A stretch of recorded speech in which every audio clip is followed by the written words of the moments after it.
Life today feels unpredictable. Isang balita lang, pwede magbago ang mood mo. Isang chat na matanggap mo, pwede mag-create ng anxiety sa puso mo. And marami sa atin na nagtatanong at nababahala, paano pag nawalan ako ng trabaho? Paano kapag hindi nakatapos ang aking mga anak sa kanilang pag-aaral? Paano pag nagkasakit kami? Paano kapag hindi nangyari ang lahat ng plinano at pinaghandaan ko? Madalas po natin na itatanong ito because we spend so much time preparing for external things. Mga bagay katulad ng ekonomiya ng bansa. Paano ko paghahandaan yung pagtaas na naman ng langis? Ay, by the way, magro-rollback daw ng 1 peso. Praise God.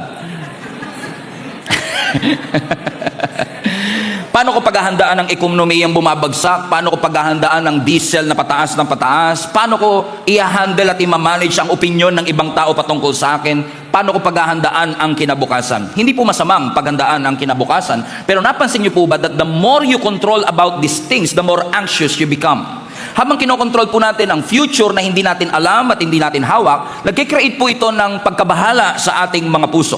That's why we are trying to prepare more. Nag-i-invest tayo, nag-iipon tayo, we calculate more, we anticipate more. But ang reality ng buhay, you can prepare for many things, but you cannot prepare for everything. Maraming bagay mapaghahandaan mo, pero hindi lahat ng bagay ay pwede mong mapaghandaan. Kasi kung lagi lang tayo nakatingin, ano ang susunod na mangyayari? Ano ang susunod na maging problema? Ano ang susunod na higanteng kakaharapin ko? Maganda pong attitude at character na pinaghahandaan po natin ang paparating. Pero tingin ko maganda rin po na kailangan lagi nating tanungin. Hindi lang yung external things na paparating, kundi ako ba ay covered kung sakaling dumating yung worst case scenario. Kasi pwedeng malakas ka pero exposed, pero ikaw din ay mahina pero covered. At alam nyo, kapag ikaw ay malakas pero exposed, mas malaki ang tsansang babagsak compare sa mahina pero covered. For example, yung usa, yung deer, lalo sa Africa, sa wild or sa open field. Ang mga usa po, pag nasa open field, kahit gano'n siya kabilis, kahit gano'n siya kalakas, kapag siya ay nakatayo sa isang exposed, patag na lugar, kahit gano'n siya kabilis, kahit gano'n siya kalakas, nagiging vulnerable siya sa attack ng mga predator. Ang mga predator hindi na mag-aantay na manghina pa yung usa bago niya atakihin. Ang kailangan lang makita niyang isolated siya at exposed siya. Especially po ang generation na ating ginagalawan today. Whether we admit it or not, we are drowning with information. Lunod na lunod po tayo sa information. We have high-tech security system. Halos lahat ng sulok ng Metro Manila may mga CCTV in our generation. And yet, high-tech ang ating mga security system, and yet many people are less covered. Many of us are exposed. Marami sa atin ang parang lantad na habang ang ekonomiya natin ay hindi stable, habang ang gobyerno natin ay hindi stable, ang conflict ay tumataas, ang threat ay parating ng parating, at ang opinion ng mga tao ay pabago-bago kahit saan ka pumunta. Makikita mo at marirealize mo, if you are old enough like me, na hindi pala lahat ng bagay kaya kong kontrolin.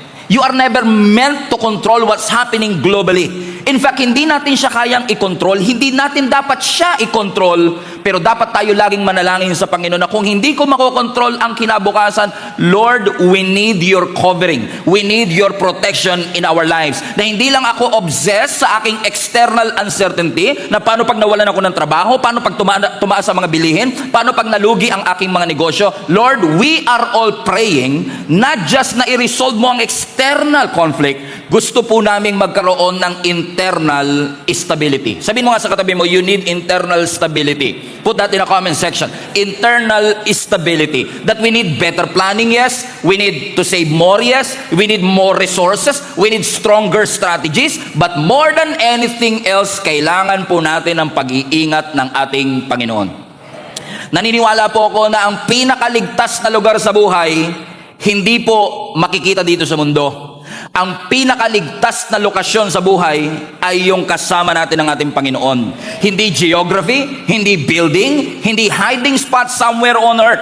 The safest place in life is our relationship with our God. I am talking about a person who lives near the presence of God. A person who is covered by His grace. Yan po ang context ng Psalms chapter 91. Ang Psalms 91 po ay sinulat para po sa mga tao na nangangailangan ng protection. Question, sino po sa inyo naniniwala you need God's protection in your life? Taas na po ang kamay. Amen. We are praying, protektahan mo ang mga anak namin. Protektahan mo ang mga magulang namin. Protektahan mo ang anak ko nasa abroad, kamag-anak ko, mahal ko sa buhay. We all need God's protection. And Psalms 91 is specifically written sa mga taong nangangailangan ng proteksyon ng ating Panginoon. Isinulat po ito sa context ng kapahamakan. Isinulat po ito sa konteksto ng uncertainty at threat. Pansinin po ninyo, ang Psalms 91 sinulat wala pang modern medicine. Sinulat ang Psalms 91, wala pang security system. Ang atake sa Israelites, tuloy-tuloy. Ang disaster, biglang dumarating. And these chapters covers almost everything that we need if we want God's protection. In fact, kung babasahin niyo po yung buong chapter, I wish we have time, kung titignan niyo ang buong chapter, kino-cover tayo ng Panginoon sa mga bagay na nakikita mo at hindi mo nakikita, at kino-cover ka ng Panginoon sa bagay na control mo at hindi mo control. And the Bible, and the chapter starts with Psalms 91 verse 1, wherein the Bible says, "He who dwells in the secret place of the Most High shall abide under the shadow of the Almighty. And I will say of the Lord," verse 2, "He is my refuge and my fortress, my God, in Him I will trust." So based on this chapter, paano po tayo mamumuhay na covered ng kanyang protection? So how to live a covered life? Number one, if you want to live a life that is covered with God's protection, number one, you need to position yourself within the proximity of His presence. Everybody say position. Now, if you want protection, position is necessary. Pasinin po ninyo. Kung ibabalik mo yung verse 1, sabi po ng scripture, "He who dwells." Now, hindi sinabi ng scripture, "He who visits." Hindi sinabing yung mga bumibisita sa secret place ng Most High, they shall abide and remain under the shadow of the Almighty. And you can say, He's my refuge and my strength. No, sabi ng scripture, lahat ng nananahan. Ibig sabihin, pag sinabi mong nagdudwell ka, it is an idea of remaining, it is an idea of sitting, it is an idea of staying. Everybody say stay. Na sinasabi ng scripture, lahat ng nananatili. Hallelujah. Hindi lang bumibisita, kundi nananatili. He who dwells in the secret place of the Most High. Kapag tayo po ay nanatili within His fellowship, may pangako ang Panginoon na refuge and fortress. Hindi yung bibisita ka lang kapag may emergency, kundi yung may emergency o nagpapasalamat, you are under His wings. When you dwell in God's presence, ibig sabihin, pinipili po ninyo na maging permanent habitation ang presensya ng ating Panginoon. Hindi lang tatawag kapag emergency, hindi lang tatawag kapag nagpapanik, kundi, "Lord, I want my whole life." Amen. Na makaranas ng iyong presensya. Na whether I am hungry or full, I will remain and stay in your presence. I will sit in your presence. I will stay in your presence. Nakakalungkot man po, napakaganda po ng Psalms 91. This Psalms 91 is called the protection verse, and we all want God's protection, correct? Is it safe to assume na lahat ng tao gusto ng protection? We all want protection in our lives. Pero mapapansin po ninyo na ang protection, biblically, is based on your position. Ang protection, mararanasan mo kapag nasa tamang posisyon ka. At ano yung tamang posisyon na yon? Yung posisyon na ikaw ay nasa ilalim ng pakpak ng ating Panginoon. Are you with me, mga kapatid? Balik mo yung verse 1, ang sabi, "He who dwells in the secret place." Now, pag sinabi nating secret place, hindi ibig sabihin yan tagong lugar sa bahay ninyo, na meron kang secret place doon na hindi alam ng magulang mo, hindi alam ng anak mo, hindi alam ng asawa mo. Pero ang ibig sabihin dito ng secret place is actually an inner place of fellowship with God. Ibig sabihin, if you dwell in His presence, if you remain in His presence, ang promise ng Lord may refuge. Ang promise ng Lord may fortress. So ibig sabihin, if I want strength in public, yung strength in public is born with my private meeting with God. If I meet Him in my secret place, if I pray to the Lord, if I call on Him, yung lakas na kailangan ko paglabas, nakukuha ko sa meeting ko sa Diyos, sa aking inner place. Na sabi ng Biblia uli, those who dwell in the secret place. Now this is interesting, kasi hindi lang sinabing secret place, kundi inari ng writer ng Psalms 91 na yung secret place na ito of the Most High. Let's go to the verse again. "He who dwells in the secret place of the Most High." And napapansin nyo, mga kapatid, in-emphasize po dito yung sovereignty ng ating Panginoon. Yung pagiging powerful ng ating Panginoon. Now, this is very important. Kaya po siya importante because kung babasahin yung buong chapter ng Psalms 91, ang Psalms 91 po ay patungkol sa mga panganib. May mga arrows na lumilipad, may mga terror, may mga enemies, may mga distraction. Pero binanggit yung threat pagkatapos ma-establish na sovereign ng Diyos. Okay, din nyo ka naintindihan. Okay? Yung threat, nasa succeeding verse. Kung mabasahin mo yung verse 5, verse 6, verse 7, verse 8, makikita mo, inisa-isa ng writer ng Psalms, lahat ng panganib na darating. Pero napakagandang paalala, na bago po binanggit ng writer ng Psalms 91, lahat ng panganib, in-establish muna niya sa verse 1, na ang Diyos natin powerful. Ibig sabihin, nire-remind tayo ng ating Panginoon, na yes, ang threat nandyan. Darating ang lahat ng struggles at challenges, pero wag niyong kakalimutan na kailangan solid at tama ang paniniwala mo na kahit gaano kalakas ang mga challenges, kalaki ang mga higante, ang Diyos mo mas powerful. Ang Diyos mo ay sovereign. Ibig sabihin, mataas sila pero may most high pa dyan. Okay, mataas sila pero laging higher ang Diyos. Malakas yan pero stronger lagi ang ating Panginoon. Ibig sabihin, sinasabi ng verse na ito, dapat kang manatili. Pero napaganda ng verse kasi hindi niya lang sinabing manatili ka kasama ang Diyos, kundi sinasabi ng verse, manatili ka kasama ang Diyos na mas malakas at mas malaki sa anumang threat na meron sa iyong buhay. Amen. Kasi kung tatanggalin mo yung Most High, He who dwells in the secret place of God, I mean, marirealize mo, Lord, salamat, I want to be in your presence, and in your presence there is peace. In your presence there is protection. But the writer of Psalms 91 wants to remind each and every one of us, nagtatago ka sa ilalim ng pakpak ng Diyos na may control at mas makapangyarihan sa kahit ano pa mang bagay. So, let's go back to verse again. So, those people who dwell in the secret place of the Most High, ano po kasunod?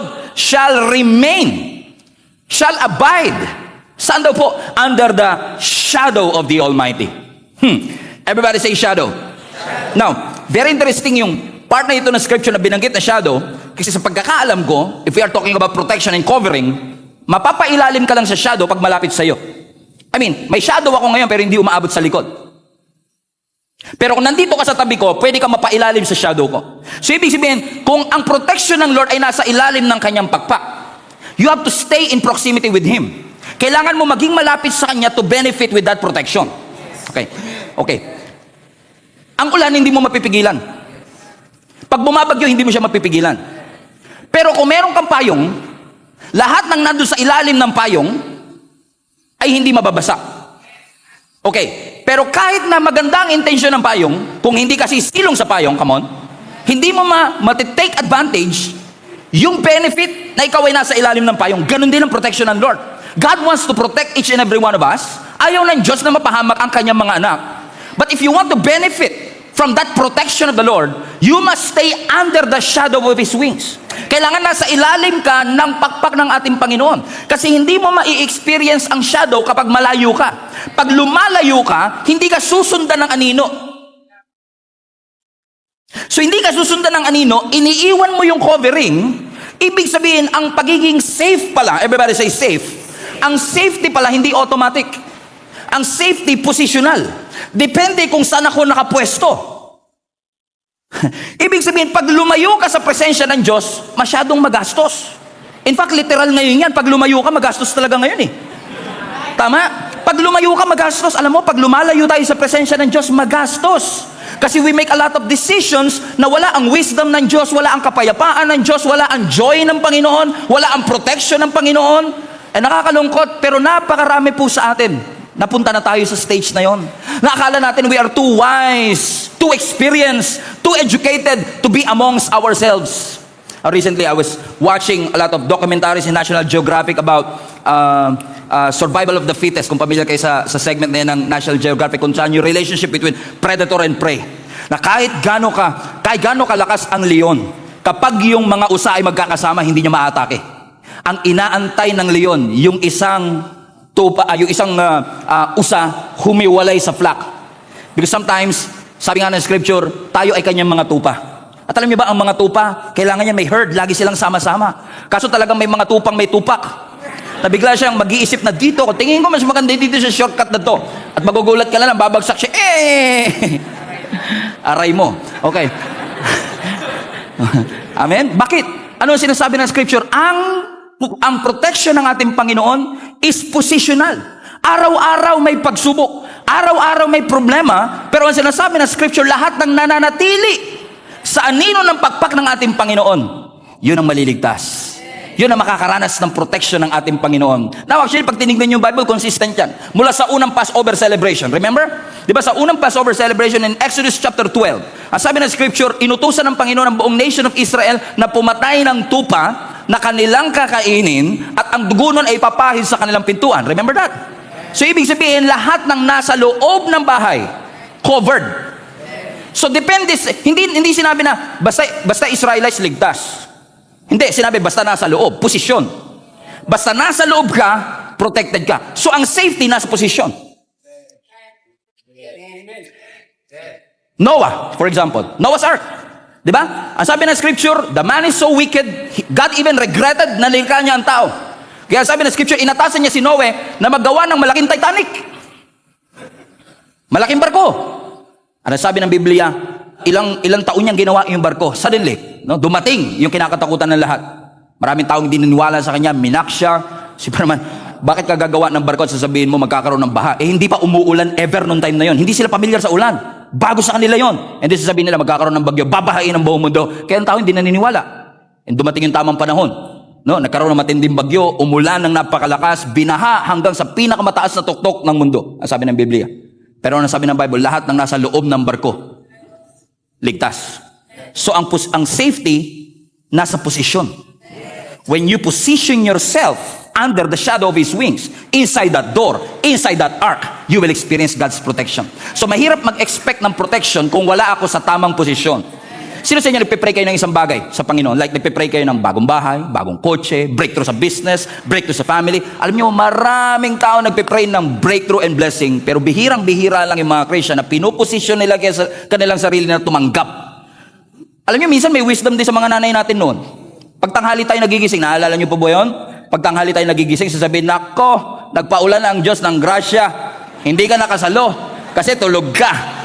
Ibig sabihin, yung grasya tumulo na pala, pero dahil wala ka sa posisyon, come on, hindi mo natanggap. Kahit na pray tayo ng pray sa miracle, pray tayo ng pray sa breakthrough, kung wala tayo sa position to receive it, we don't have the wisdom, amen, to handle the blessing that God will entrust us, sayang lahat. So ibig sabihin, you have to position yourself. And being in a position is a wisdom from the Lord, that we must dwell under the shadow of the wings of God. Amen. Sabi mo nga sa katabi mo, huwag kang lalayo. Amen. Let's stay close sa presensya ng ating Panginoon. Ano sabi ng Psalms 57 verse 1? Have mercy on me, my God, have mercy on me. For in you, in God, I will take refuge, and I will take refuge, everybody, in the shadow of your wings until the disaster has passed. Which will lead me to my second point, how to live a fully covered life. Number one, you have to be in position. Number two, you have to have a confession. Ano sabi ng verse 2? And I will say of the Lord. Everybody say. So papansinin nyo, yung point number one, you have to stay. Point number two, you have to say. So yung point number one is all about your position. Point number two is about what you proclaim, proclamation. So very important na tama ang posisyon natin, pero dapat importante rin na tama ang ating confession. Na yes, I can see disaster, I can see problem, I can see challenges. I cannot control what's happening, but I can control what I can say. Amen? You cannot control what they post, but you can control what you post. Hindi mo makokontrol kung anong sasabihin ng tao patungkol sa iyo, pero makokontrol mo kung ano mararamdaman mo. So ibig sabihin, hindi natin makokontrol ang nangyayari sa mundo, pero there's still something that God allowed us to control. And that one thing is what? What you say. For example, Genesis chapter 1 verse 1. Sabi na scripture, in the beginning, God created the heavens and the earth. And the earth was without form and empty. And darkness filled the earth. Imagine niyo ang mundo daw, walang form, empty, and darkness. Without form, empty, darkness. Without form, empty. Parang wallet mo na, without form, empty, darkness. Sabi ng Biblia, and the earth was without form, empty. Parang wallet mo, without form, empty. And then God said, let there be light. Wait a second, wala pang light noon. Puro darkness nga eh. But God apparently did not say what He sees. Ang sinabi niya, anong gusto niyang makita. So nakita ko dilim, pero dahil gusto ko makakita ng liwanag, let there be light. Because confession is very important. Amen. Ang sabi ng scripture, he who dwells in the secret place of the Almighty God shall abide under the shadow of His wings. And I will say of the Lord, Lord, ang daming pagsubok. Lord, ang hirap ng buhay. Hindi, ang sabi niya, I will say, He is my refuge. He is my strength. Ibig sabihin, hindi niya dinideny ang sitwasyon, pero ina-acknowledge niya na mahirap ang sitwasyon, pero covered ako. Meron akong Diyos na refuge ko. Meron akong Diyos na strength ko. So ibig sabihin, hindi yung bibig mo nagkikreate ng proteksyon. Hindi yung sinasabi mo ang naglalagay ng proteksyon, pero inaangkla mo yung puso mo sa katotohanan na hindi ko makokontrol ang nangyayari sa buhay, pero may Diyos na nangako sa akin that He is my refuge and He is my strength. Ibig sabihin, I have to have my faith in the Lord. Nananampalataya ako. Sino sa inyo nananampalataya magkakaroon ng breakthrough ang inyong buhay? Pero alam niyo po ba na ang faith verbal muna bago maging visible? Hindi siya magiging visible hanggat hindi kino-confess ng bibig mo. You have to confess it. It's not manifesting, by the way. Ibang manifesting sa faith.